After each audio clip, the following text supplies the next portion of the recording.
Teman-teman, saya punya cerita loh. Mau dengerin gak cerita saya? Mau ya? Kalau mau, duduk yang tenang. Cerita saya berjudul Timun Emas. Dari ufuk timur hingga ke ujung barat, terukir dengan indah jejak langkahmu. Pada zaman dahulu ada janda tua bernama Mbok Sani. Mbok Sani tinggal seorang diri tanpa ditemani seorang anak. Ingin dan hanya ia memiliki seorang anak yang dapat ia sayangi dan dapat meringankan beban pekerjaannya. Sore hari itu, Mbok Sani pergi ke hutan untuk mencari kayu bakar.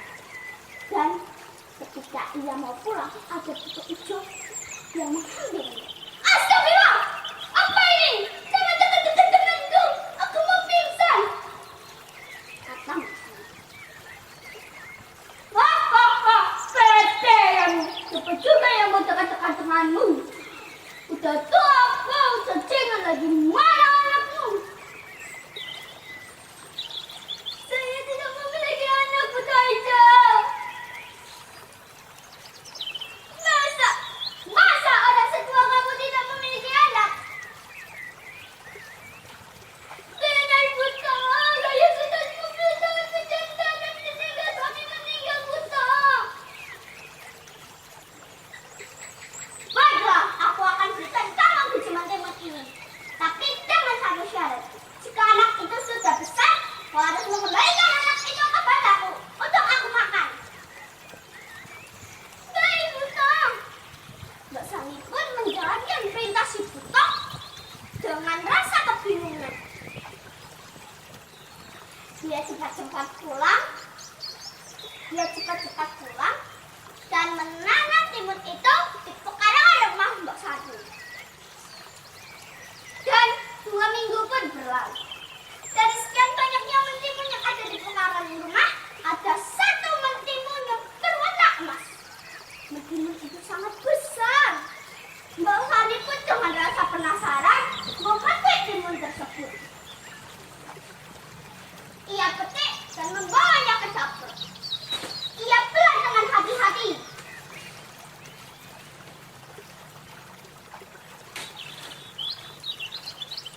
Dan terdengar suara bayi dari dalam timun itu. Bayi itu sangat cantik, bagaikan bidadari. Ia pun mengasih nama bayi tersebut adalah Timun Emas. Kenapa diberi nama Timun Emas, teman-teman? Mau tahu ya? Karena ia lahir dari tubuh yang sangat besar dan berwarna emas. 6 tahun pun berlalu.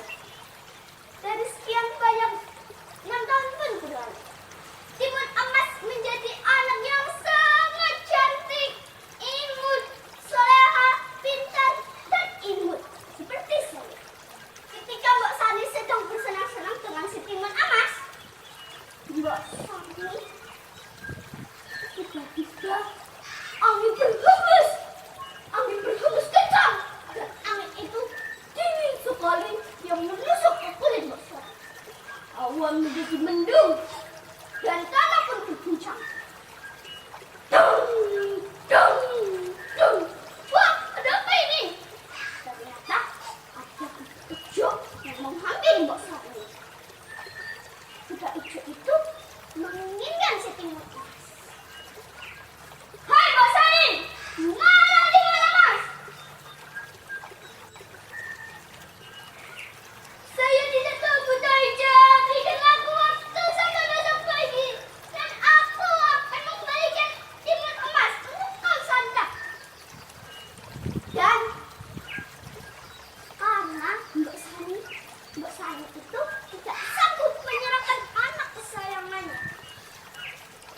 Malamnya ada perkata tua yang datang ke mimpi Mbak Sani. Hai Mbak Sani, berikanlah bekal ini. Ternyata di dalam bekal itu ada biji mentimun, jarum, dan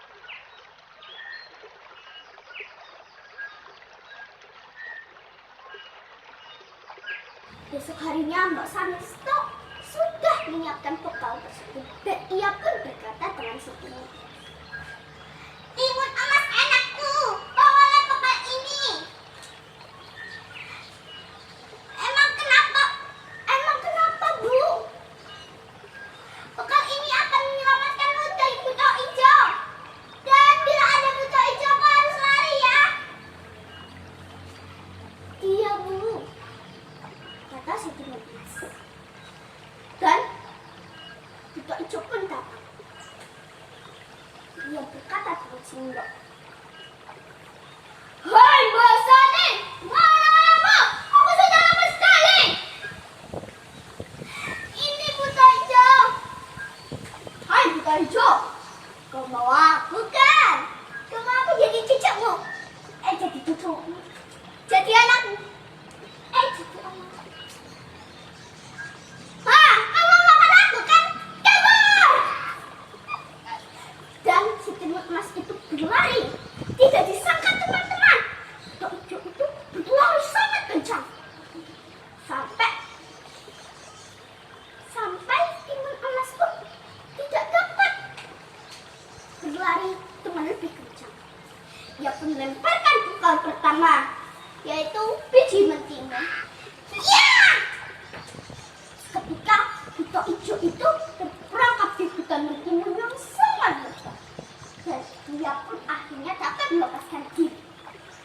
Ia terus berlari dan mengejar si timun emas dengan sangat marah. Timun emas melemparkan bekal kedua, yaitu jarum. Jarum itu berubah menjadi bambu runcing yang menusuk si buta hijau. Tidak disangka teman-teman, buta hijau dapat melepaskan diri dari bambu runcing tersebut. Ia pun kembali berlari dengan sangat besar. Dan timun emas pun melemparkan bekal ketiga, yaitu garam. Garam itu berubah menjadi lautan yang menenggelamkan si buta hijau. Buta hijau pun berkata, tolong aku mau tenggelam." Dan sebelum buta hijau dapat menyelamatkan diri, si timun emas pun melemparkan bekal terakhir. Dan ia berdoa kepada Allah, "Ya Allah, ini bekal terakhirku ya Allah.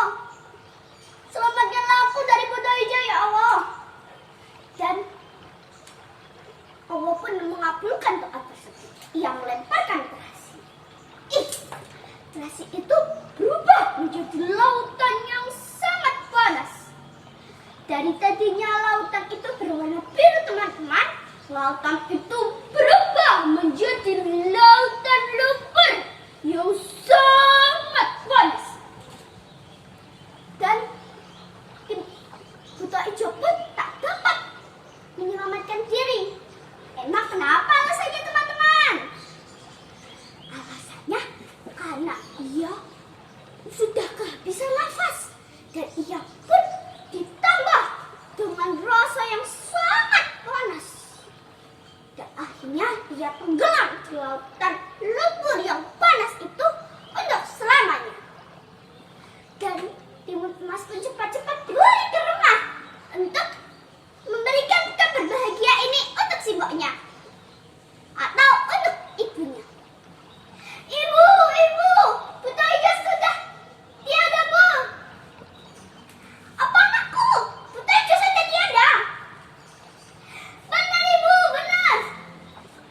Tidak disangka teman-teman, buta hijau yang jahat itu dapat dikalahkan oleh bekal ibunya, yaitu Mbak Sani. Mbak Sani sangat bersyukur pada Allah karena buta hijau yang jahat tersebut sudah tiada. Nah, pesan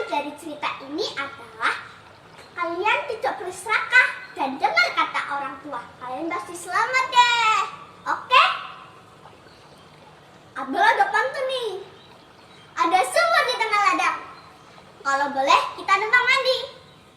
Kalau kita diberi umur yang panjang, Nabila bisa bercerita lagi. Terima kasih.